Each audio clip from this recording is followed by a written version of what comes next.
Film diawali dengan seorang sopir bajai bernama Mohan yang baru saja menurunkan penumpangnya. Namun baru saja turun dari bajainya, si penumpang langsung dihadang oleh seorang gangster bengis bernama Matubai.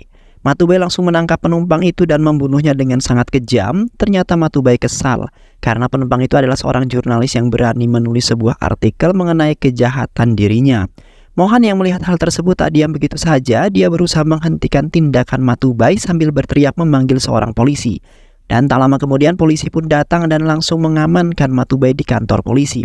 Istri dan anak Mohan yang mengetahui kejadian itu menjadi sangat ketakutan karena Mohan telah terlibat dengan Matubai. Dan ketakutan itu pun menjadi sebuah kenyataan.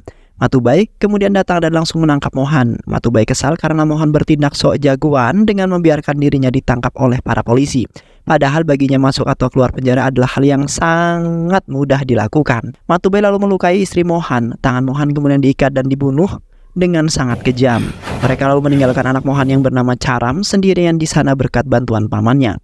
Charam berhasil membawa ibunya ke rumah sakit. Dia harus segera dioperasi sekarang juga. Tapi paman Charam tidak memiliki cukup uang untuk melakukan sebuah operasi. Charam terus memohon pada pamannya yang membuat pamannya pun berpikir sangat keras. Tak lama kemudian pamannya pun ikut kembali dengan membawa seseorang. Pamannya lalu menyampaikan jika orang itu bisa membiayai operasi ibunya Charam.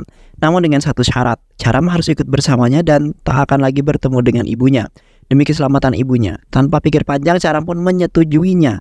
Charam lalu melihat wajah ibunya untuk yang terakhir kalinya. Dia berharap semoga ibunya baik-baik saja.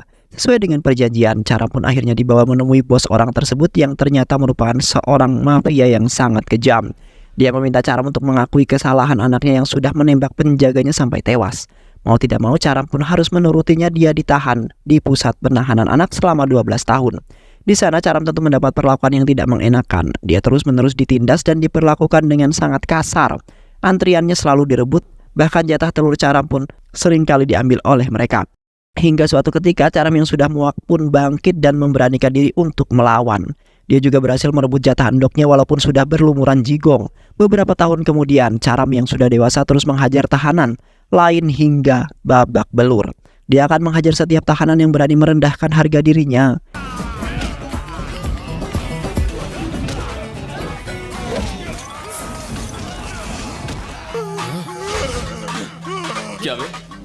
Tak terasa 12 tahun pun sudah berlalu.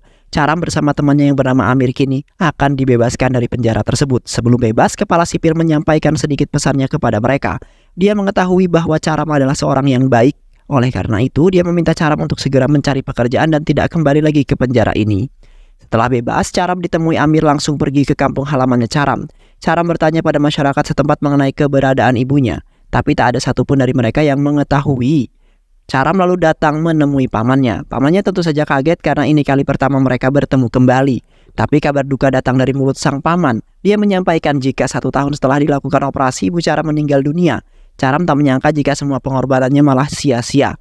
Pamannya lalu mengantarkan Charam ke makam ibunya yang membuatnya menjadi sangat sedih. Setelah beberapa saat, Charam yang tak tahu mau ngapain lalu meminta pekerjaan pada pamannya. Diketahui pamannya bekerja sebagai agen biru perjalanan. Dan kebetulan saat ini dia membutuhkan seorang pemandu wisata untuk ditempatkan di Bangkok. Jika Charam menginginkannya, dia bisa memberikan pekerjaan itu. Tapi sebelumnya Charam harus terlebih dahulu membuat sebuah paspor. Charam bingung bagaimana dia bisa mendapatkan paspor karena dirinya adalah mantan narapidana. Amir lalu mengusulkan Charam untuk datang menemui Ajay karena dia adalah seorang polisi yang sangat baik. Singkat cerita, mereka pun memulai perjalanannya. Tapi di tengah jalan motor Amir malah ditabrak oleh sebuah mobil. Charam yang tak terima karena motor temannya hancur lalu mengejar mobil itu dan menghancurkan kacanya. Ternyata pengemudi mobil itu adalah seorang wanita cantik yang bernama Sanjana. Entah mengapa, saat pertama kali melihat Sanjana, hati Charam dak-dik-dukser seolah terpana dengan kecantikan Sanjana. Sesamanya di rumah, Sanjana lalu melaporkan kejadian itu pada ayahnya yang bernama Kartikeya. Kartikeya adalah seorang pengusaha kaya raya yang selalu memanjakan anaknya. Dia rela melakukan apapun demi membuat Sanjana bahagia. Keesokan harinya, Charam pun sampai di rumah Ajay. Dan tak lama kemudian Sanjana pun tiba di sana karena anaknya Ajay adalah temannya Sanjana. Saat sedang menunggu Ajay, Sanjana tiba-tiba menutup mata Charam karena menduga jika Charam adalah kakak temannya. Namun Sanjana hanya bisa tertipu malu karena ternyata dia salah orang. Sanjana tidak mengetahui jika Charam adalah orang yang kemarin memecahkan kaca mobilnya. Tak lama kemudian, Ajay pun datang menemui Charam. Charam lalu menjelaskan maksud kedatangannya jika dia kesini untuk meminta bantuannya Ajay. Dia hendak pergi ke Bangkok untuk bekerja, tapi sebelum itu dia membutuhkan paspor dan hanya Ajay lah yang dapat membantu dirinya. Karena percaya Ajay pun akan membantu Caram. Dia akan membuatkan paspor Caram menggunakan alamat rumahnya. Beberapa hari kemudian paspor Caram pun jadi. Dia berkata kepada Amir jika dia ingin melihat wajah Sanjana sebelum dia pergi ke Bangkok. Akhirnya mereka pun merencanakan sesuatu untuk bisa masuk ke dalam rumah Sanjana. Amir lalu mengalihkan perhatian penjaga dan Caram berhasil menyelinap masuk. Dia memanjat tembok dan melihat wajah Sanjana yang ada di dalam kamar. Keesokan harinya Caram pun tiba di Bangkok. Dia langsung menemui pemilik biro perjalanan bernama Bobby. Bobby menjelaskan jika Caram akan ditugaskan dengan salah satu pegawai lainnya untuk memandu turis berwisata yang ada di Bangkok. Sejak saat itu Caram terus memandu turis-turis untuk mengelilingi kota Bangkok. Di tengah kesibukannya itu, wajah Sanjana terus terbayang dalam pikirannya. Di saat ada waktu luang, Caram bersama rekannya berjalan-jalan di pusat kota Bangkok. Namun saat itu Caram malah ketubrukan dengan seorang pria yang selengean bernama Biku. Biku adalah penguasa kota itu dan meminta Caram untuk segera meminta maaf. Namun Caram menolaknya karena menurutnya Biku lah yang bersalah. Karena kesal, Biku lalu mencaci maki Caram dengan kata-kata yang tidak mengenakan. Tapi Caram berhasil menahan amarahnya lalu berjalan meninggalkan Biku. Tak lama kemudian Bobby memanggil semua pemandu wisata untuk berkumpul. Dia menjelaskan jika saat ini seorang akan datang dari India dan mereka harus menyambutnya secara khusus karena dia adalah anak pengusaha yang sangat berpengaruh. Setelah membaca detail informasinya, Caram pun mengetahui jika tamu itu adalah Sanjana. Tak lama kemudian Sanjana beserta teman-temannya pun di Bangkok dengan ditemani oleh asisten ayahnya bernama Subramanya. Caram tentu saja senang karena pujaan hatinya ada di sini. Tapi disinilah kesombongan Sanjana mulai terlihat. Dia memperlakukan Caram dan rekan-rekannya seperti seorang pelayan. Setelah sampai di hotelnya yang sangat mewah, Sanjana pun memberikan uang tips kepada Caram. Tapi Caram menolaknya. Sanjana yang kesal lalu menambah uang tipsnya memaksa Caram untuk segera mengambil uang tips tersebut. Tapi Caram tetap menolak uang tersebut. Sanjana lalu mengadukan hal tersebut kepada ayahnya. Ayahnya lalu memerintahkan Subamanya untuk melakukan sesuatu. Subamanya lalu mengumpulkan semua pemandu wisata dan menjelaskan jika mulai saat ini semua pemandu wisata harus menuruti kemauan Sanjana agar dia bahagia. Subramanya juga meminta Caram untuk mengambil uang tips tersebut. Caram lalu mengambilnya dan menyerahkan uang itu kepada Subramanya. Aku memang membutuhkan uang, tapi aku tidak akan pernah mengambil uang yang diberikan dengan cara tidak sopan, ujar Caram. Walaupun sifat Sanjana seperti itu, tapi cinta Caram tidak pernah goyah. Dia terus memandangi wajah Sanjana sambil cengar-cengir sendirian. Di tengah waktu santainya, Sanjana melihat para pemandu itu seperti orang kampungan.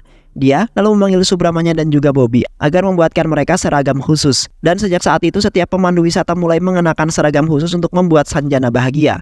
Singkat cerita, rombongan wisata itu telah sampai di pusat kota untuk berwisata. Tapi di sisi lain Biku tak sengaja melihat wajah Sanjana. Dia terpesona dengan kecantikannya dan mulai menggoda Sanjana. Tapi Sanjana malah mengacungkan jari tengahnya sambil berkata, "Fuck you si teh." Mengetahui hal tersebut tentu saja membuat Biku menjadi sangat marah. Dia memerintahkan anak buahnya untuk menahan mereka semua. Biku yang kesal lalu meluapkan amarahnya pada Sanjana. Tapi Caram dengan sigap meloloskan diri dan membawa Sanjana kabur dari sana. Anak buah Biku terus mengejar mereka hingga terpojok. Karena tak bisa lari lagi, Caram kemudian menghajar mereka hingga babak belur.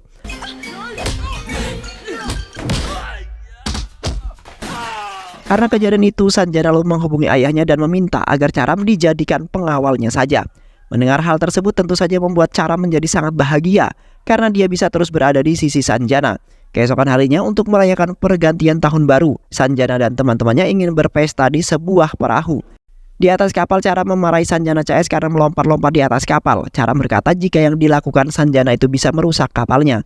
Bukannya berhenti, Sanjana justru berkata pada Subramanya jika dia ingin sekali meledakkan kapal ini. Melihat kesombongan dan kesemena-menaan Sanjana, kini Caram merasa muak. Tapi dia tak bisa melakukan apapun karena Sanjana adalah pelanggannya. Apalagi Sanjana selalu memarahi dan mencela setiap perkara yang dilakukan oleh Caram. Kadang dia juga mencaci Caram dengan kata-kata yang sangat kejam. Hal itu membuat Caram muak dan ingin sekali menceburkan Sanjana ke dalam laut. Tapi itu hanyalah angan-angannya saja. Tak lama kemudian mereka pun bertemu dengan lady boy bernama Macini. Macini adalah pemilik dari usaha pijat plus-plus yang biasa beroperasi. Macini pun kemudian merayu Sanjana agar mau dipijat oleh karyawannya. Karena tertarik, Sanjana pun menyetujui permintaan tersebut. Tak hanya Sanjana saja, ternyata Subramanya juga tertarik dengan pijat plus-plus itu. Dia meminta Macini untuk mengirimkan beberapa gadis dan Macini pun menyanggupinya. Di malam harinya Subramanya menikmati malam tahun baru dengan pijatan 2 gadis cantik dan semlewot. Sedangkan Sanjana CS menikmati malam tahun baru dengan bermabuk-mabukan. Caram hanya bisa memandang Sanjana dari kejauhan, tapi ternyata hal itu tidak disukai oleh Sanjana. Sanjana yang mabuk kembali mencaci Caram sebelum akhirnya pingsan karena nggak kuat. Keesokan harinya Macini mengajak Subramanya untuk melihat tarian gadis-gadis cantik dari Rusia. Subramanya yang tergiur menerima ajakan dan meminta Caram untuk menyusul ketika Sanjana telah bangun. Beberapa menit kemudian Sanjana sudah bangun meminta kopi kepada Caram. Caram lalu memberikannya kopi yang dari tadi sudah dibuatnya. Tapi Sanjana menolak kopi tersebut karena ingin meminum kopi yang masih panas. Caram kemudian pergi membuatkannya segelas kopi, tapi tak lama kemudian Biku tiba-tiba datang di hadapan Sanjana. Sanjana yang takut langsung berlari sambil memanggil Caram. Caram yang melihat Sanjana dalam bahaya, langsung bergegas berlari menyelamatkannya.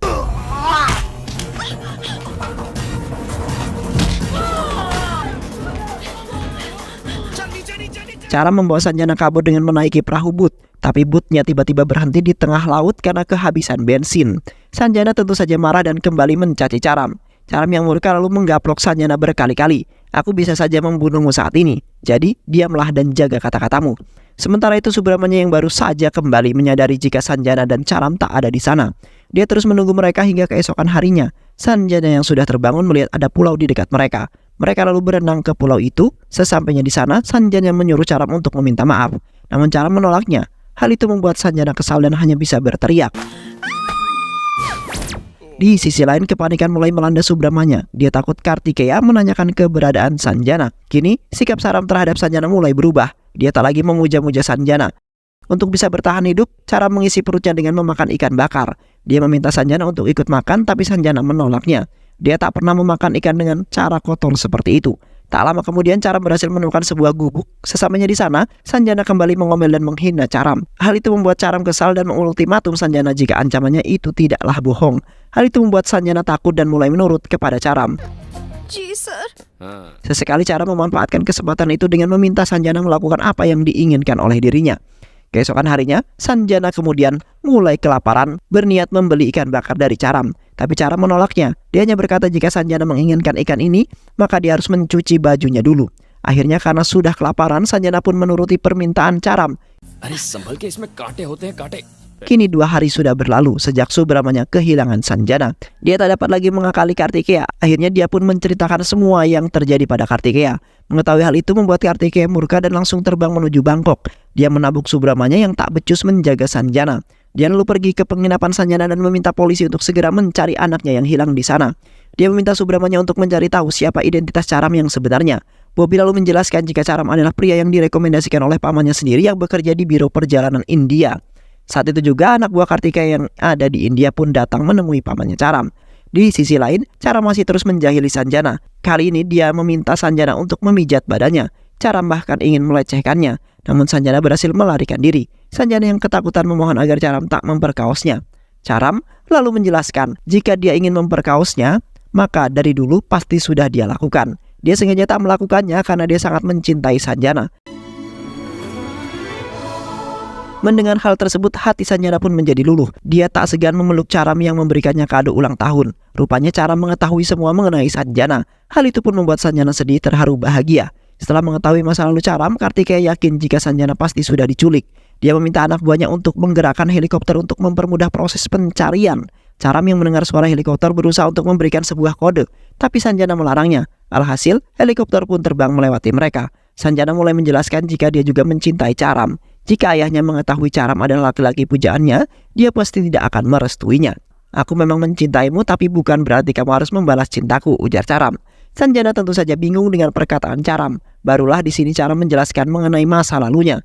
"Dulu keluarga kami diserang oleh gangster Matubai. Ayahku dibunuh dan ibuku sekarat. Untuk menyelamatkannya aku membutuhkan biaya untuk operasi. Alhasil aku pun menjual diriku pada mafia dan terpaksa mengakui perbuatan yang tidak aku lakukan. Aku lalu dihukum 12 tahun di kurungan penjara. Selama di sana, aku bertekad untuk membalaskan dendamku pada Matubai. Aku mencari informasi mengenai Matubai dari tahanan lain, dan aku mendapatkan info jika Matubai tidak lagi ada di India. Dia sekarang beroperasi di wilayah Hong Kong, Bangkok, dan wilayah Asia lainnya. Itulah alasan mengapa aku datang ke Bangkok. Aku di sini bukan untuk bekerja, melainkan untuk memburu Matubai." Setelah mencari tahu ternyata Biku adalah anak Matubai. Melalui Biku, Caram mengetahui keberadaan Matubai. Dia tentu saja tak melewatkan kesempatan ini. Dia pergi ke sebuah klub di mana Matubai berada.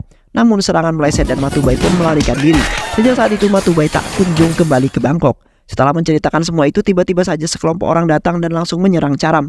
Ternyata mereka adalah pasukan Kartikeya. Sanjana lalu menghampiri ayahnya dan meminta mereka untuk berhenti memukul Charam. Dia tidak menculikku ayah, dia justru menyelamatkanku dari mara bahaya, ujar Sanjana. Mendengar hal itu, Kartikeya pun memerintahkan anak buahnya untuk segera menghentikan penyerangan. Dan Sanjana pun digeret paksa untuk masuk ke dalam helikopter. Tak lama kemudian rekan Charam datang dan membawanya pergi dari sana. Di penginapan, perdebatan sengit terjadi antara Sanjana dengan ayahnya. Sanjana terus kekeh jika dia akan menikah dengan Charam, sementara ayahnya tak ingin hal ini terjadi. Di saat Kartikeya lengah, Sanjana kabur menemui Charam. Dia sangat senang karena Charam masih hidup. Mengetahui Sanjana bersama Charam, Kartikeya lalu menghubungi Charam dan mengajaknya bernegosiasi. Dia mengatakan jika ibu Charam masih hidup hingga saat ini. Dia juga mengetahui di mana lokasi keberadaannya. Jika Charam menginginkannya, maka dalam waktu 24 jam, Kartikeya bisa membawanya kemari asalkan Charam mau menyerahkan Sanjana pada dirinya. Charam lalu menyetujui persyaratan itu. Dia juga memberitahukan posisinya pada Kartikeya. Usut punya usut, ternyata Kartikeya mengetahui hal itu saat menyelidiki masa lalu Charam. Untuk mencegah Charam melarikan diri, Kartikeya pun memasang foto Charam yang sudah menculik Sanjana. Sontak saja, hal tersebut viral di mana-mana. Media televisi Hongkong pun sampai menyiarkan berita itu. Matubai yang tak sengaja melihat menyadari jika pemuda itu adalah pemuda yang berusaha membunuhnya saat ada di klub malam. Matubai lalu menghubungi Biku dan memintanya untuk segera menangkap Charam, mengingat dia masih ada di Bangkok. Tak lama kemudian, Kartikeya pun datang di tempat yang dijanjikan. Sesuai dengan janjinya, dia menyerahkan ibunya Charam kepada Charam. Ibu Charam sangat bahagia karena putranya sudah tumbuh besar meski tanpa kasih sayang dirinya. Kartikeya lalu berjalan mendekati Sanjana. Dia ingin membawa Sanjana pergi dari sana, tapi tiba-tiba Charam berterima kasih kepadanya karena telah menemukan sang ibu. Charam pun memeluknya dengan sangat erat lalu berjanji bahwa dia tidak akan mengganggu Sanjana dan akan segera pergi sejauh mungkin. Kartikeya tak tahu apakah yang dia lakukan ini benar-benar menolong Charam, karena semua yang dilakukan hanya untuk mendapatkan putrinya kembali. Oleh karena itulah dia mencari tahu semua informasi mengenai Charam dan mendapatkan kebusukan yang dilakukan pamannya. Ternyata setelah mendapatkan uang itu, sebagian dari uangnya malah diambil oleh pamannya lalu pergi meninggalkan ibu Charam sendirian. Kartikeya lalu membawa Sanjana pergi dari sana. Sanjana terus memberontak karena tak ingin berpisah dengan Charam. Tapi Charam tak mampu berbuat banyak. Namun tiba-tiba Kartikeya diserang oleh sekelompok orang yang ternyata adalah Biku dan anak buahnya. Satu persatu anak buah Kartikeya berhasil dilumpuhkan. Charam lalu bertindak dan berhasil melumpuhkan anak buah Biku satu persatu juga, namun naasnya Biku berhasil menembak kaki Kartikeya. Hal itu membuat perhatian Charam hilang dan Sanjana pun berhasil diculik. Kartikeya memohon agar Charam segera menyelamatkan Sanjana. Dia yakin jika seorang laki-laki saja bisa mencintai ibunya, maka dia juga pasti bisa mencintai istrinya dengan sangat baik. Kartikeya memberikan restu kepada mereka jika Charam berhasil menyelamatkan Sanjana. Charam langsung bergegas pergi. Namun sayang, dia kehilangan jejak. Tapi tiba-tiba anak buah Biku datang dan menyerahkan ponselnya kepada Charam. Terdengar suara Matubai yang meminta Charam untuk datang ke suatu tempat. Dan Charam pun menurutinya. Charam pun lalu dibawa ke suatu tempat dengan kondisi tangan terikat. Sesampainya di sana, terlihat Matubai dan Biku yang sudah menunggunya. Matubai lalu bertanya mengapa Charam menyerang dirinya. Apakah ada seseorang yang membayarmu? Tidak ada. Dari dulu aku memang ingin segera membunuhmu. Kau telah menghabisi ayahku tepat di depan mataku sendiri, ujar Charam. Matubai lalu tertawa karena dia tidak mengetahui ayah mana yang dimaksud oleh Charam. Untuk apa kau ada di Bangkok, hah? Aku kemari untuk memburu dirimu, tegas Charam. Merasa ditantang, Matubai lalu berkata jika dirinya lah yang akan menghajar Charam, bagaimana caranya berburu. Sanjana lalu dilepaskan dan dibiarkan untuk kabur ke dalam hutan bersama Charam. Anak buah Matubai lalu memburu Charam. Begitupun dengan Matubai dan juga Biku. Mereka memburu Charam dari atas mobil. Di sisi lain, Charam berhasil melepaskan ikatan tangannya dan melibas anak buah Matubai satu persatu. Charam lalu menyembunyikan Sanjana di dalam gua agar dia bisa bertarung tanpa ada beban. Berbagai cara dilakukan Charam untuk menghabisi anak buah Matubai. Biku berhasil menemukan Sanjana di dalam gua. Sanjana yang ketakutan berusaha untuk kabur melarikan diri, tapi Biku berhasil mendapatkannya. Di saat itu Biku hendak memperkaos Sanjana, tiba-tiba Charam datang dan langsung menghabisi. Charam lalu memberikan mayatnya kepada Matubai dan Matubai pun mengejarnya hingga sampai di depan Charam. Kini keadaan mulai berbalik. Charam menyuruh Matubai untuk lari ke dalam hutan dan dia yang akan memburunya. Tanpa berpikir panjang, Matubai pun lalu berlari hingga masuk ke dalam lumpur. Charam terus-menerus menghajar Matubai yang tak mampu melawan balik. Hingga pada akhirnya Charam pun melakukan apa yang dulu Matubai lakukan pada ayahnya. Matubai kini menyadari jika Charam adalah anaknya Mohan. Dan tanpa banyak basa-basi, Charam pun membunuh Matubai dengan sangat kejam. Setelah itu, Charam pun lalu membawa Sanjana pulang dengan menaiki sebuah pesawat amfibi yang sudah disiapkan oleh Kartikeya. Dan film pun selesai. Baik sahabat, itu alur cerita film yang berjudul Carita. Mudah-mudahan sahabat semua terhibur dengan alur cerita film ini. Sehat selalu. Wassalamualaikum warahmatullahi wabarakatuh.